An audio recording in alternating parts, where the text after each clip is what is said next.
Hi folks, welcome back to Bougie Comfort Food. I'm your hostess, Mary Landry, and for this episode, I am making oatmeal peanut butter chocolate chip cookies. Now, I will tell you this was a favorite with my kids growing up.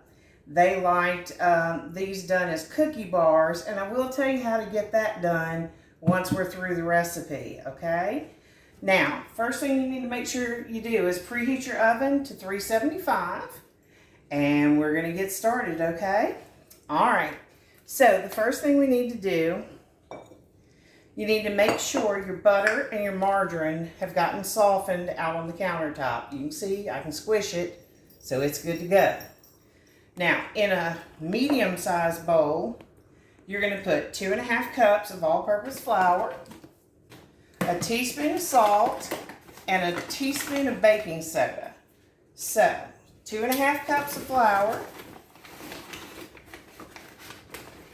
And I keep it in the bag in my container just so I know it's flour and not sugar or powdered sugar or any of the other crazy things that could be in our house. So, let's get those 2½ cups out. Now, everybody doesn't do things the way I do it, but I find it keeps me a little more organized and make sure that nothing goofy happens. Because we have all kind of stuff here. We've got gluten-free flour, and we'll be showing y'all a gluten-free chocolate chip cookie recipe soon. That was made special for my wife's second cousin who has celiac disease, which is a gluten intolerance. So, I learned how to make gluten-free chocolate chip cookies, and I tell you, they look just like Toll House cookies. So, just know, it's on the way. But right now, we're going to focus on these. Okay, so we've got our 2½ cups of flour. Just set that off the side. Please ignore what's behind me. I've got cookies everywhere. So, we have been busy baking this holiday season, and that is just how it is. Alright, so we need a teaspoon of salt, and I like to measure mine over the sink, because then any extra can just get tossed down the sink and it's no biggie. Teaspoon of salt, teaspoon of baking powder, excuse me, not baking powder, baking soda. Baking soda. Now remember, you can use that lid to measure that out. Alrighty, I'm going to get out a spoon. Well, I say I'm going to get out a spoon, but apparently my spoons are in short supply at the moment. That's okay, I'll get one out of the dishwasher in a minute. Alright, we're just going to mix in that salt and soda into our flour. Make sure it gets incorporated in there. It's not a huge issue if you forget that step, because you're going to put it in with your creamed butter and sugar and eggs. Now, I need to grab 2 eggs, so give me a moment.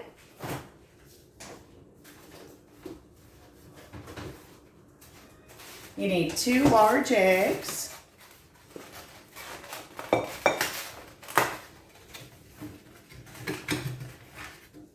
And we just made some really good omelets for breakfast, so if you missed that episode, go back and check it out. We made omelets with peppers and onions and mushrooms. And we had those with cheese, and then we had those with some bacon that we baked in the oven, which is super easy, guys. Very easy, especially if you got a little bear in the kitchen that's helping you cook.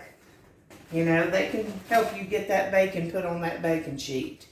All right, so we've got our 2 eggs. To that, we're going to put a stick of margarine, softened, stick of butter, softened. If I can find my entrance for it. There we go. There we go. Let's get that little extra out of the corner. Now, I use butter and margarine because my cookies come out fluffier if I do that. So, that's why I use 1 and 1. You don't have to do that. But I'll tell you, your cookies will end up a lot fluffier if you use butter and margarine because they melt differently. All right, to that butter and margarine, we're going to add a teaspoon of vanilla, There's my oven coming up to temp. I use the Mexican vanilla, but you can use vanilla extract, it's fine. But I just like the Mexican vanilla because it tastes better, in my opinion. Alrighty, we're gonna keep percolating. So we've got eggs, butter, margarine, vanilla. And to that, we are gonna add our sugars.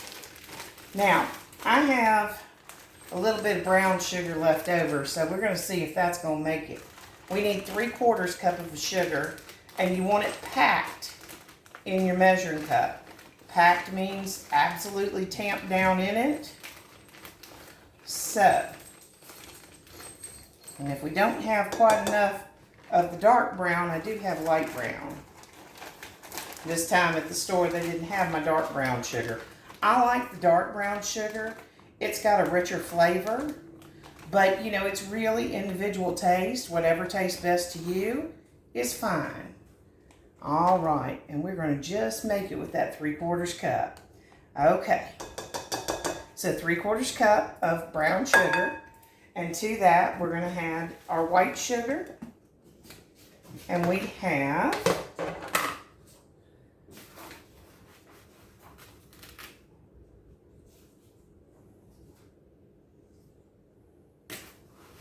I can get my sugar to level out.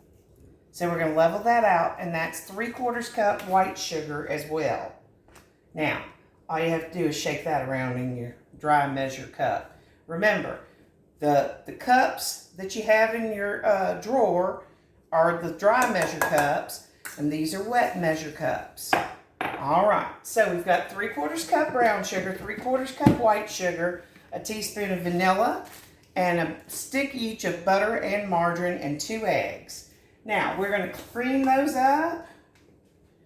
Now, at this point, you could add your cup of peanut butter.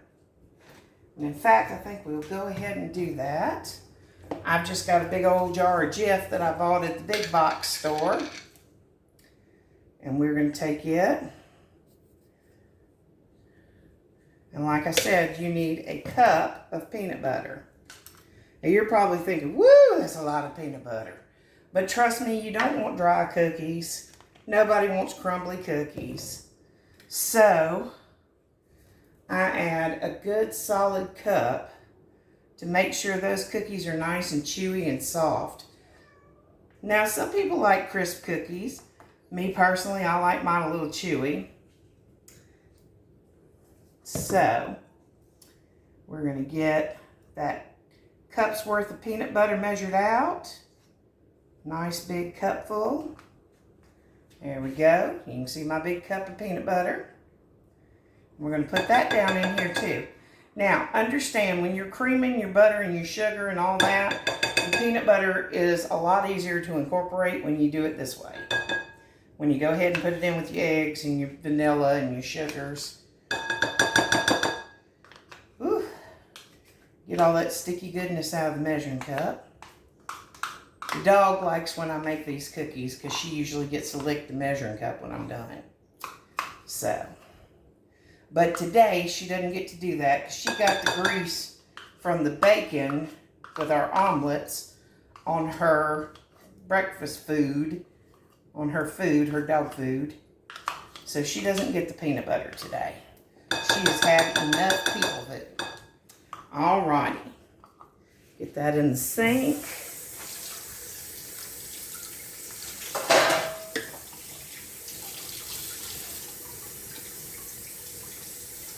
All right, so we are going to keep percolating along. Now, we're going to cream our peanut butter, our sugar, our eggs, and our butter, and get that all running.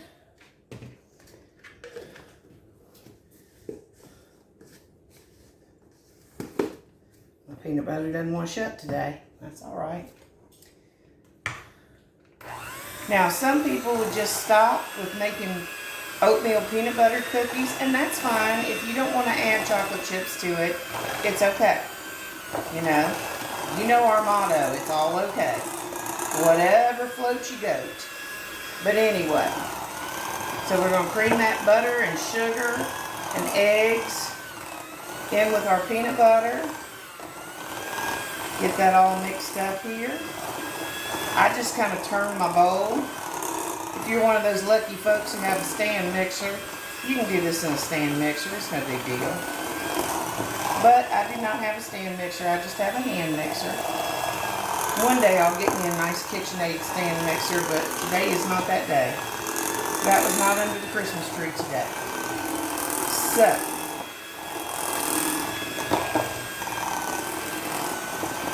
alrighty. Now that we've got that nice and mixed up, I'm going to pick it up in high gear and make sure we're all mixed up. There we go. Alright. Now, the next step you're going to do, we're going to get our flour bowl again. And to that, we're going to add 1.5 cups of rolled oats. Just plain old oatmeal.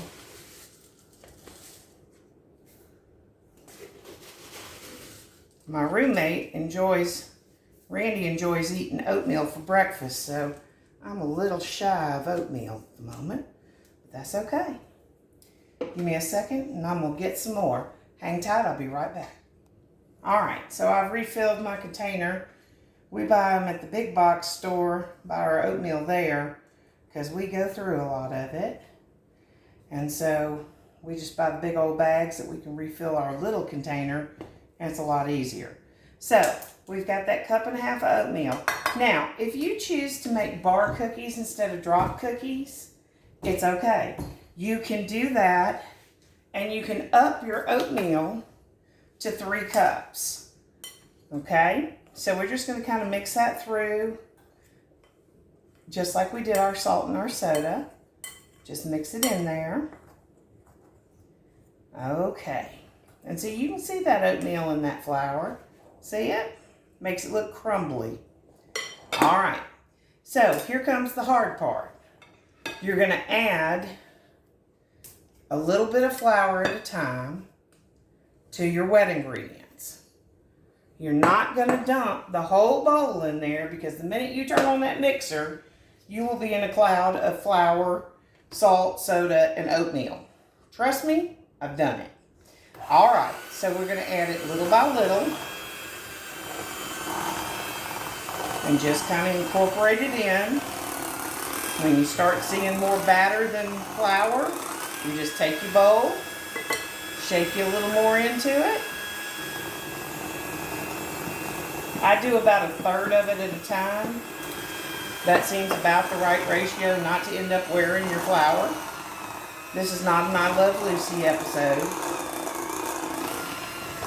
So, just going to get those incorporated in there. You're going to hear your mixer start to struggle. It's okay. Just don't burn it out. Just go nice and slow and easy so you don't burn it out. Alrighty. We're just going to keep on going. See how it's starting to incorporate in there? Let's get the rest of this flour going.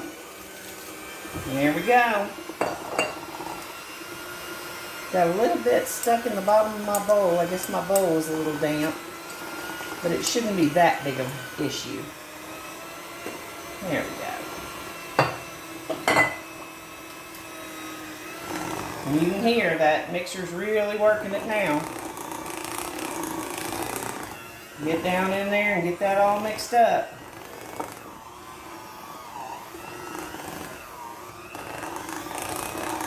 And I'm going to get me a big spoon out of the dishwasher to put in my chips. You do not want to put chips in with your mixer running. You will pulverize your chips. And that will be no fun for chocolate chip cookies. Now, like I said, you can see how thick this is. Now, if you're making bar cookies and you want them a little more moist, put more peanut butter in. Because that is the secret trick to keeping those bar cookies moist. All right, my friends. You can see that's a nice thick batter. You can see it's not budging on those mixers. That's okay. Now, our next step that we have is to put in our chocolate chips. Now, y'all know I shop at the big box store, so I've got the big box thing of chips. So, to that, we're going to have 2 cups of chocolate chips. Now, I'm just going to use my wet measure cup because they're not flat. This is not a dry thing like flour, so it doesn't matter if you measure it this way. So, get all the air out of my bag so my chips don't get all funky. Okay. Alright, set those off to the side. I want them as far away from my oven so they do not have a chance to melt. Okay, friends. So, we're going to get as much of it out of the beaters as we can. My wife likes this step because she likes to get the beaters and eat them. This is one of her favorites.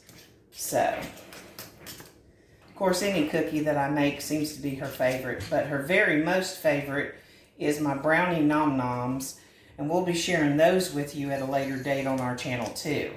Brownie nom noms have peanut butter cookie infused brownies. Yes, they are as sinful as they sound. And those are my wife's absolute favorites.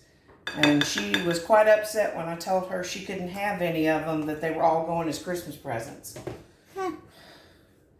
Yes, that was her going in the background.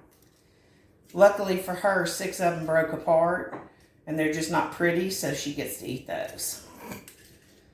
And she thinks that's funny, that I'm willing to sacrifice those. She doesn't understand. I'd have put them on a plate and said, sorry, they broke up, but they still taste good. Y'all can eat them. So she's lucky she's getting them. But anyhow, so we're going to shake the rest of those off and get those cleared out as best we can. And then the next thing we're going to do is fold our chips into this batter. Like I said, you can see it's kind of stiff, but that's okay. Now, I like to put parchment paper down on my cookie sheet. It makes getting the cookies off a breeze. And if it's hot and you only have one cookie sheet, you can take that piece of parchment paper off the cookie sheet and keep on trucking. So, just know that that's an easy hack when you're baking. Parchment paper makes it easier. All right, so we've got all of our ingredients mixed in there. We're going to throw in our chocolate chips. There we go. And I'm clanging glassware around. You hear that, right? Oh, let me get my other canister out the way, because we're going to be ready to drop these bad boys on a cookie sheet in just a second.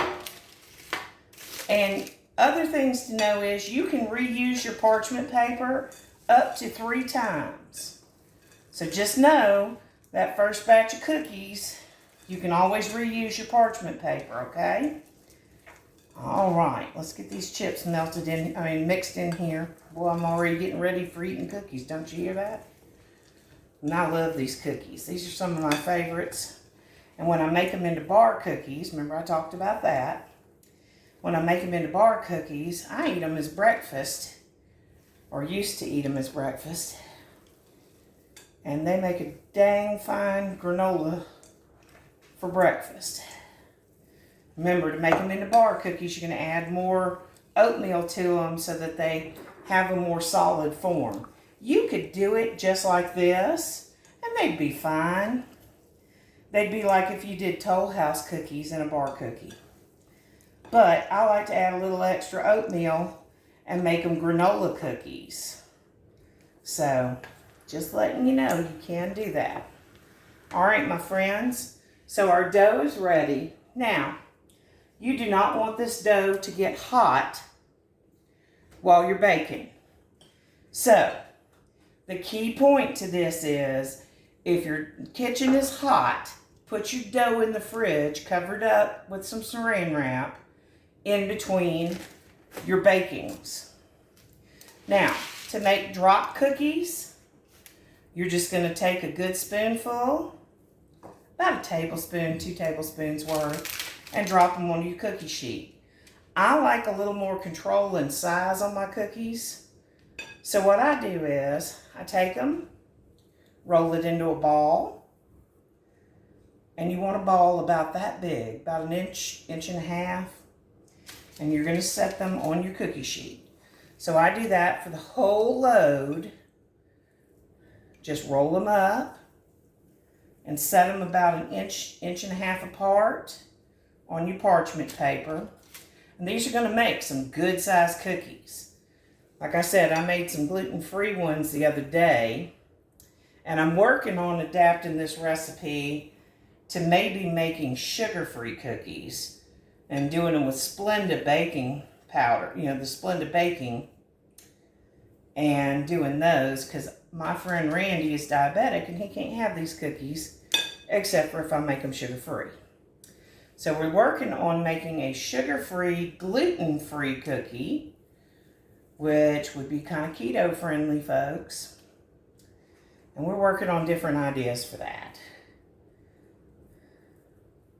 So I'm going to keep rolling out cookies and putting them on my baking sheet.